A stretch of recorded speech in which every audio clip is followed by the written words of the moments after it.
Originally, this was supposed to be an episode dedicated entirely to non Biyori, which, if you want my thoughts on it, I'll make sure to record another episode, but just know that it's good. However, I was heading home from university, which is has been mostly digital, via distance, the usual stuff.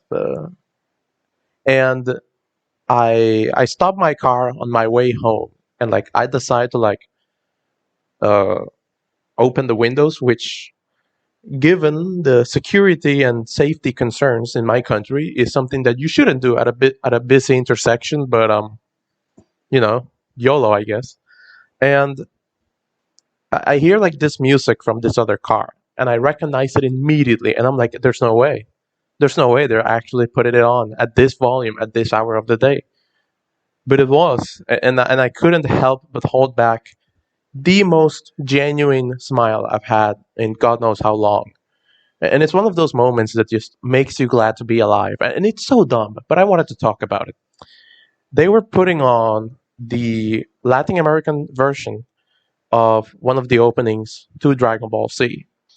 The opening in particular is called El Poder Nuestro Es, which is a translation, I imagine, of one of the openings for C, or even DVC Kai. But the point is that they were playing that stuff, and it was like two dudes, right? I think there was a girl in the back. I obviously wasn't paying much attention to the car, but they were just jamming this stuff, and like when you have a very high volume on a car, and you can sort of hear it from outside. Maybe it's just here, but the point is that it put a huge grin on my face, and I came back home, and I immediately, as any attention-seeking zoomer would, I told all my friends about it, and at least the friends that are weebs, much easier to strike up a conversation about DBC with them. And we all sort of reminisce about it. So I wanted to talk about Dragon Ball Z. I was born in the early 2000s, and this means two things. One, as I previously said, I'm a zoomer. I apologize for that.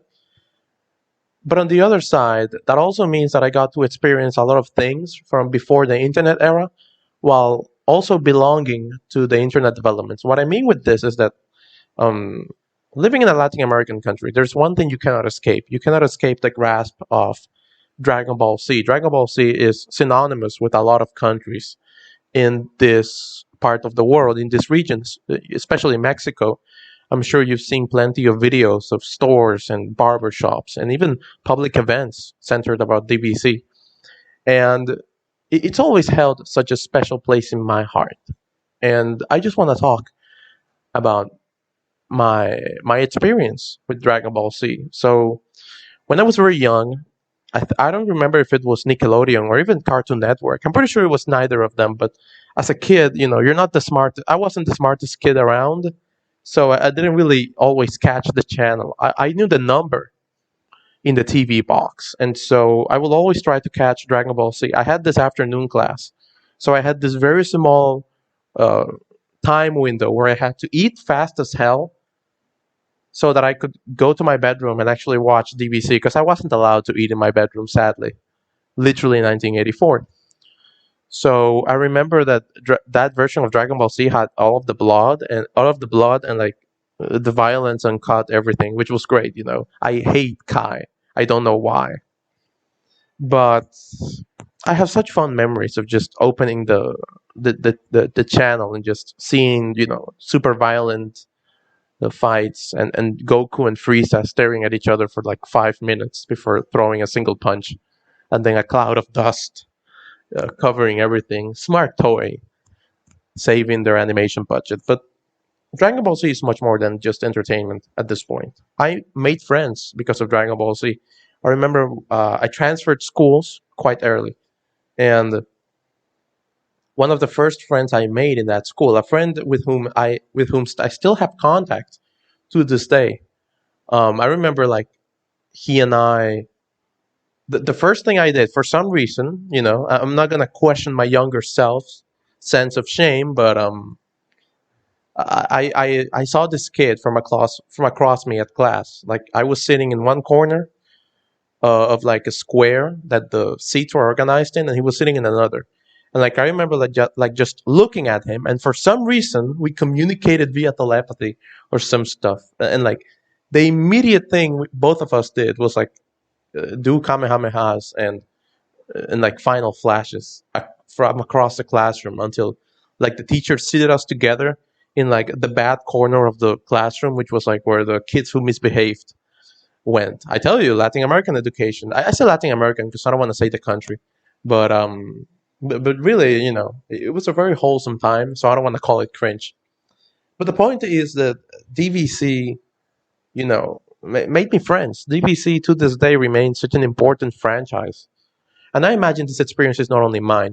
It's something very minor, but it's insane to think about how much what is ultimately a media product, right? Because let's not kid ourselves. DVC, was despite my love for the art and everything, it's ultimately a sort of entertainment product, not different from TV shows or other movies or anything. But there was something about not only the time when it came out, but also the things that it showed that really struck a chord with a lot of us young people.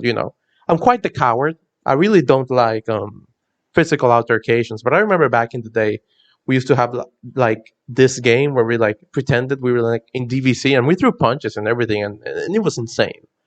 And I have Dragon Ball Z to thank for a lot of those early childhood memories. In a way, it's part of those memories. It's no longer you can't divorce the things that you consume from the time they were consumed. That's the damnation of nostalgia. It's like that's the rose tinted glasses. That's the magic of the rose tinted glasses. Really, that when you look back, you don't only look back on the objective things that happened. You look back on the feelings that accompanied them, on the time, on the people that were alive at the time. In the case that they're no longer with you, and so I can't help but grin. I can't help but have a huge smile. And forgive my English, but it brings an unironic tear to my eye to look back on those times, far simpler times, really.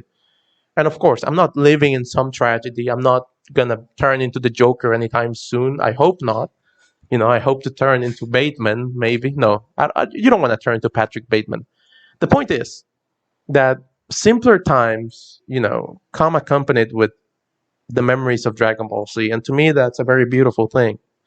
The fact that this product that was written as a comic in Japan, sold for very cheap in a serialized magazine, then made into an anime series, then distributed to the US and also to Latin Americans many, many years after its original broadcast, and that it somehow found its way into the hearts of so many people.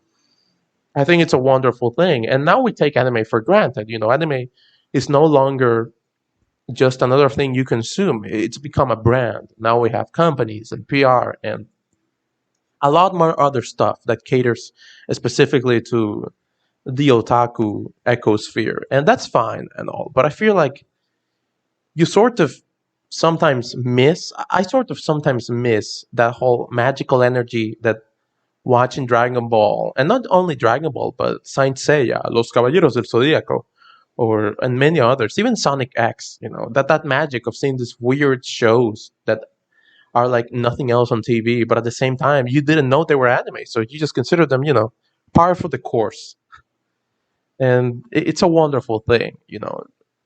Talking about the show itself, the original Dragon Ball, which I also watched quite a bit, and I think was the first anime I went out of my way to watch on the internet, alongside like Death Note. I remember it has such a magic of adventure. It fills you with like a childlike innocence, even if the series itself can be quite lewd and quite mature at times, or even just edgy. Well, not really, but you get the point, right? Like, it can be quite daring at points, but it still fills you with the genuine vibrancy of being a kid.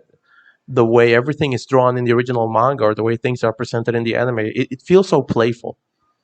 And I'm not gonna pretend like, oh, all old anime is inherently better, because I don't think so. But there's certainly a sort of innocence to the period in which it was made. Maybe it's the lack of money.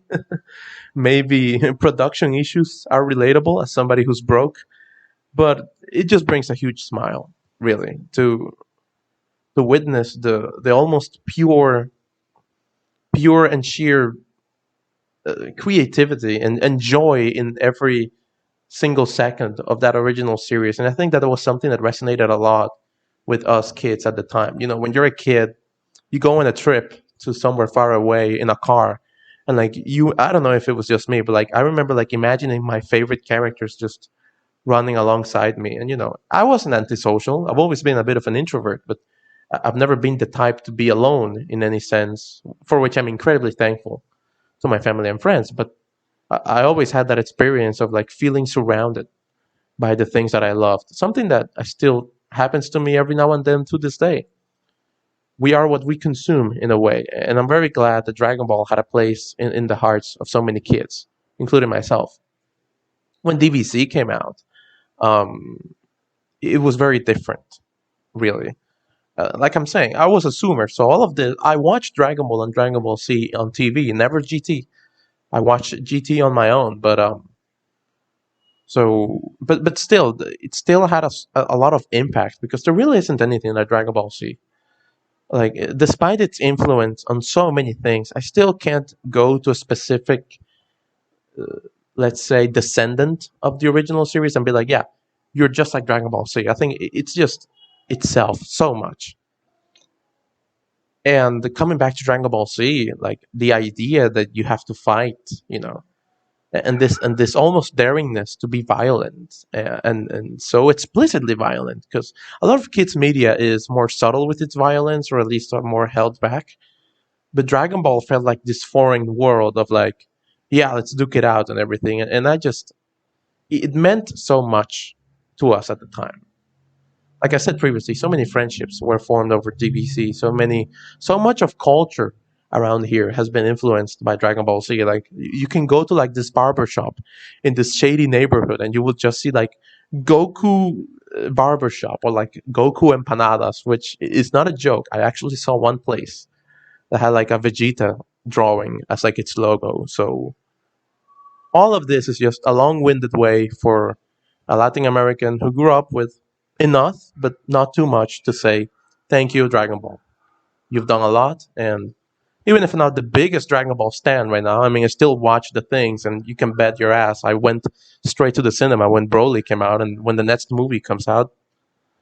But even now, I have a lot of love for the memories that Dragon Ball has given me, and like I said, this entire video has been one big thank you, because sometimes art does more than just entertain. You know, I feel like nowadays we have so much choice that sometimes we brush past the effect that art has on us. Of course, I'm not saying that you don't experience masterpieces nowadays. Of course you do. You know, every now and then you'll see somebody on social media be like, "I read this manga, I watched this anime, I read this visual novel, I read this book, I watched this play, and it changed my life," or whatever. But sometimes you look back on times where you really didn't have a choice, and what little peek you were given into this wonderful world was something else.